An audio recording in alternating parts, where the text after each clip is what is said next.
And given the immense scale of suffering in Gaza, there must be an immediate ceasefire for at least the next 6 weeks, which is what is currently on the table. Vice President Kamala Harris called for an immediate and temporary ceasefire in Gaza over the weekend. Let's hear more of what she had to say. This will get the hostages out and get a significant amount of aid in. This would allow us to build something more enduring, to ensure Israel is secure and to respect the right of the Palestinian people to dignity, freedom, and self-determination.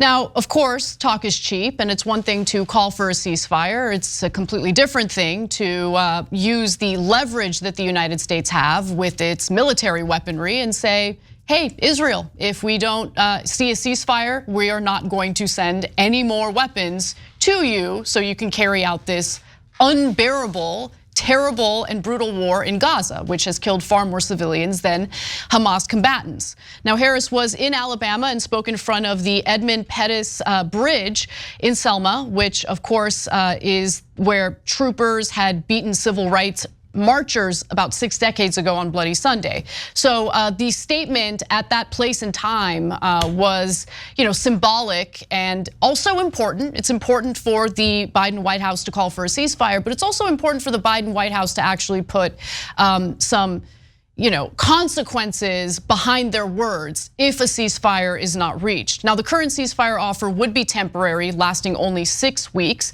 And I say only 6 weeks because the idea that you just have a temporary ceasefire, Hamas returns the hostages, which they absolutely must do, and then Israel is free to continue their brutality in Gaza is unacceptable to me and unacceptable to a lot of people, which is why Hamas has not accepted that ceasefire offer. Let's just keep it real.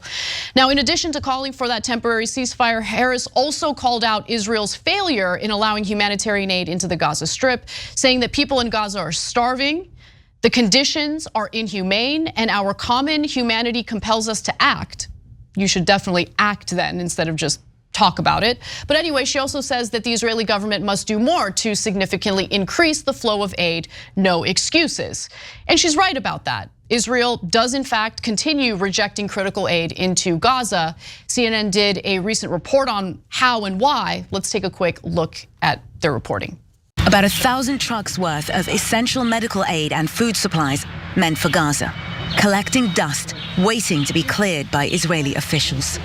I mean, these are baby wipes. Yes. Why are you still waiting for permission on baby wipes? I don't know. Well, you have bandages. Yes. We're coming up over here. You've got wheelchairs, crutches. In that kind of war situation, these are really, really important things for people. Medicines, vitamin C over here. Yes, and this is what we think, what we believe. It is a crucial need that need to be sent immediately to Gaza. There is no excuse why it's still in our warehouse. And they don't really get much of an explanation from Israel in regard to why certain aid packages get rejected. It's more of a guessing game, and it's been pretty unbearable for the people on the ground in Gaza. The United States has responded by airdropping aid, which we'll get to in just a moment. Before we do, Cenk, any thoughts? Yeah, I want to start with Kamala Harris first. I'm going to give a couple of members on Twitch opportunity to speak on this first. Ganja Goddess Dragon wrote in, they only seem to bring Kamala out when they need the black vote, otherwise they keep her in the basement with Biden. Yeah, there's a lot of truth to that. Biden's numbers have slipped massively by about 21 points with black voters. So they're worried. Notice she's in Selma, Alabama, Edmund Pettus Bridge, the symbolism there. But don't talk to me about civil rights if you're gonna do half measures. We might have millions of people watching this show, but you can be the difference maker because we just need 1% of our audience to be paid members, and then this show can be around forever. So you can make that difference. Click join now. And then Killa wrote in it on as part of our Twitch members as well. And Harris said that, but in true neoliberal fashion, after she said the big announcement and everybody cheered, she had to put in a little caveat of 6 weeks only. And that to me is the most important point. And that's how I love doing the show with our members. Hit the join button below to be part of the show. So okay, this big ceasefire is all for 6 weeks. I'll take it. I'll take Kamala Harris speaking out and say, do the ceasefire now. Don't look a gift horse in the mouth. Great, fantastic. I'm happy that she did it, but I don't want it to delude you into believing that this is a real fix.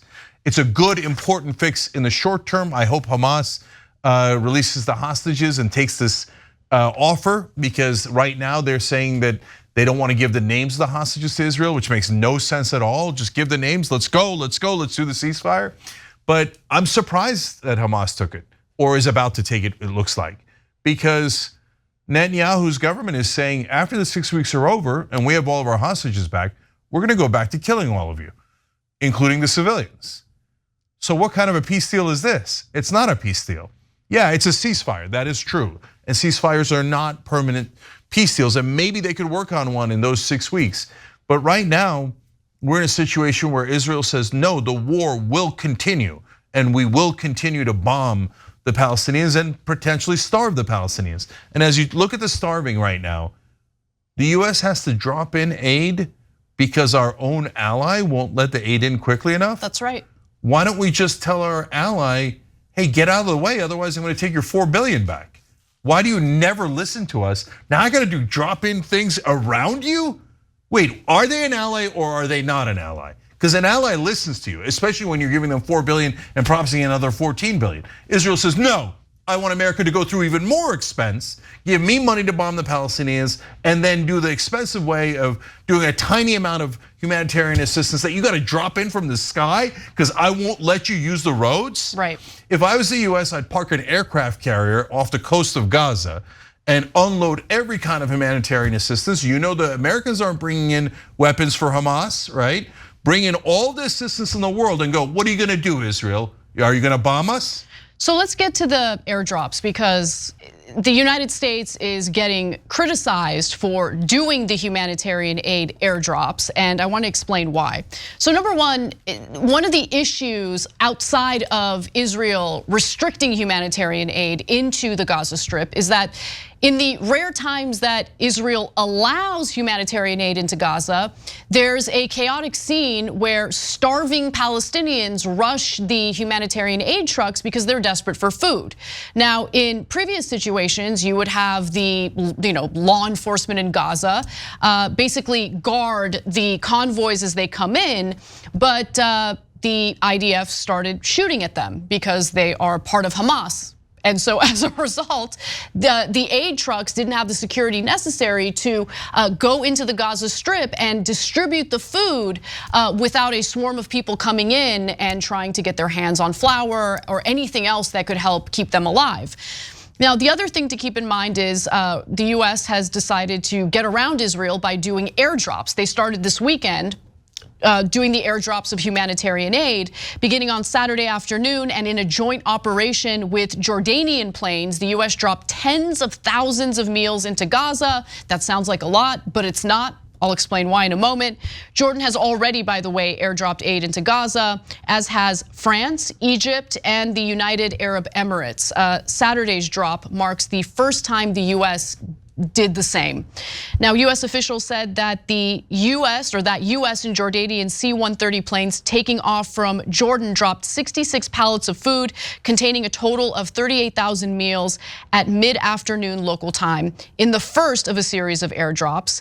In a statement, US Central Command said that the airdrops are part of a sustained effort to get more aid into Gaza, including by expanding the flow of aid through land corridors and routes, although that effort seems to have failed by the United States, considering how Israel continues to reject humanitarian aid into the Strip. And there are humanitarian groups who are arguing that these airdrops, that's just not gonna cut it. Let's watch. Pallets of food aid with messages of love, airdropped into Gaza for a desperate population.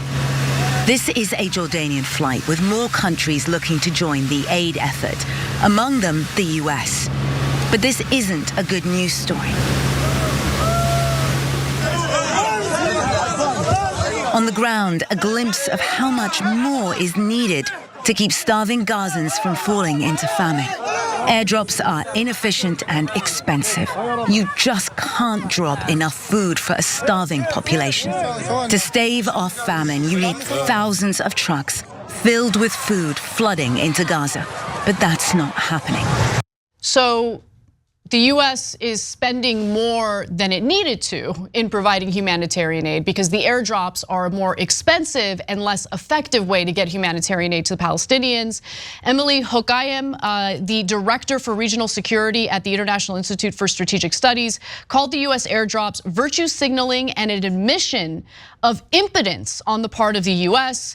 In a statement, the International Rescue Committee also said that airdrops are not the solution to relieve this suffering and distract time and effort from proven solutions to help at scale. All diplomatic focus should be on ensuring Israel lifts its siege of Gaza.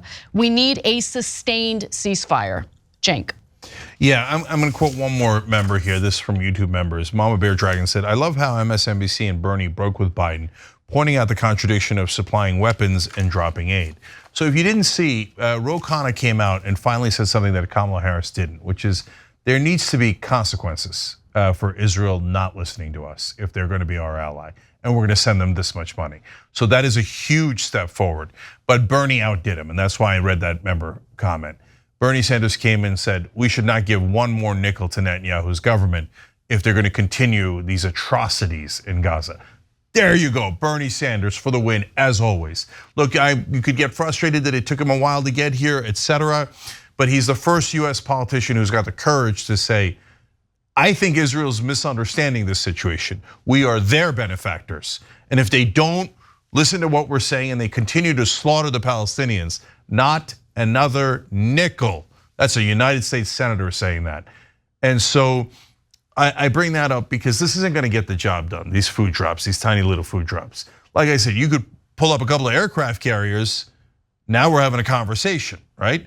And that's a much more efficient way of doing it. And if it's not the US, there's some chance the Israelis would fire even on their allies. Well, remember they boarded the Turkish ship in a previous conflict that tried to deliver humanitarian assistance. I do remember They killed that. a bunch of Turks and an American, and the Americans didn't do anything about it. That was the flotilla situation? Yeah. I remember that. Yeah. Yeah, but that's what I've been wondering about. I mean, why don't we have aircraft carriers delivering humanitarian aid to Gaza? Because I would imagine because Netanyahu ordered them not to.